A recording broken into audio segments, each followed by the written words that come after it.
में है, आप लोग क्या जानते हैं इसके बारे में? क्या कहे, किसकी सुने? बस किसी का मान रखने के लिए खुश होने का ढोंग करे या फिर अपने दिल की बात बता। लेकिन मैं ये दुविधा आपकी दूर करूंगी। आप सच जानना चाहती हैं?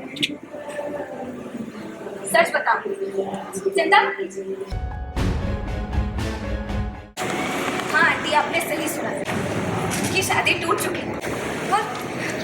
वो इंसान मेरी बहन को क्या ठुकराएगा जिसकी खुद का ज़मीर ही मर चुका, जिसने 15 साल तक दीदी की तपस्या की कदर ही नहीं की, अपने इस स्वार्थ में खोया।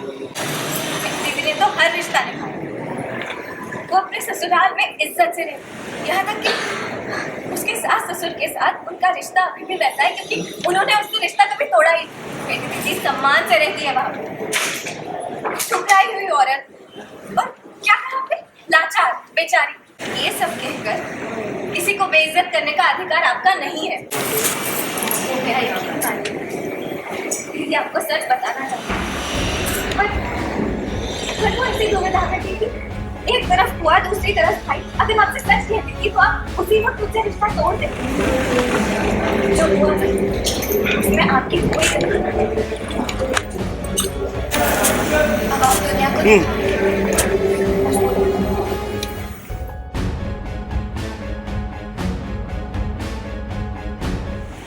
कितना भी भाषण दे लो तुम लड़की, लेकिन सच सच रहेगा। तुम्हारी बहन को उसके पति ने छोड़ दिया है। चाहे कितनी भी पैगंद बना लो। आप लोग साफ साफ मेरी बात सुन लीजिए। हमको ये रिश्ता नहीं करना। चलो समीर, चलो चलो।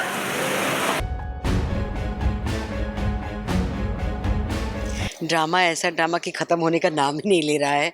अब तक तो ड्रामा घर घर में ही चलता था कि भाई गायत्री के घर में कुछ हो गया या हमारे घर में कुछ हो गया, मंगल लक्ष्मी का कुछ हो गया, शांति जी ने कुछ कर दिया। लेकिन आज ड्रामा हो रहा है लिपिका के रोके को लेकर।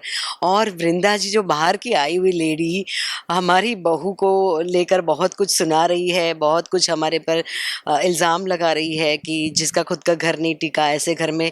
तो यहाँ पे किसका किया धरा है, क्योंकि रोका होने से पहले ही ऑलरेडी घर में इतना टेंशन चल रहा था आदित्य और मंगल को लेकर, और उसमें मंगल ने हमें बिना बताए ये सारा काम कर लिया, हलवाई का काम और रोके का सारा खाना उसने बनाया है। तो वो चीज़ें जिस तरह से सामने आती है, पुलिस पकड़ के मंगल को ले जाती है, वहाँ से वो बेगुनाह छूट कर आती है। और ये सारी सिचुएशन में हमें ये सारी चीज़ें छुपानी है वृंदा जी से, क्योंकि जो अभी रोका करने आई है, नया नया रिश्ता हो रहा है।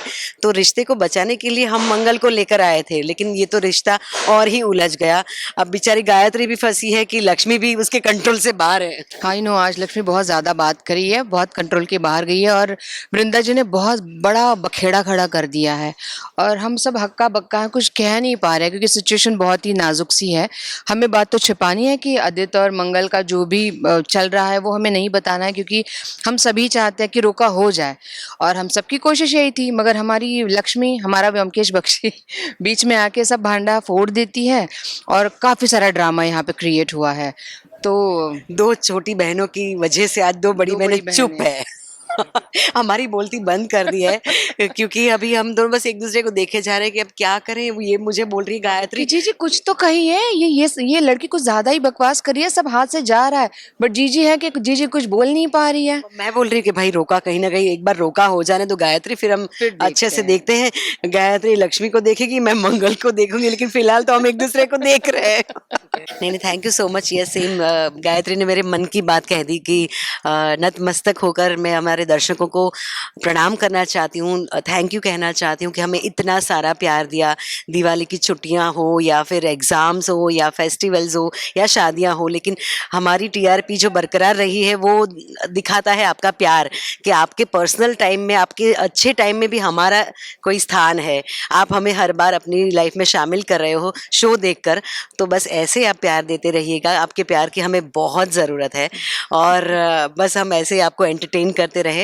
और आप सब अपना ध्यान रखिए, बहुत जल्दी स्कूल्स खुलने वाले हैं, तो बस अब बैग पैक करने लग जाइए।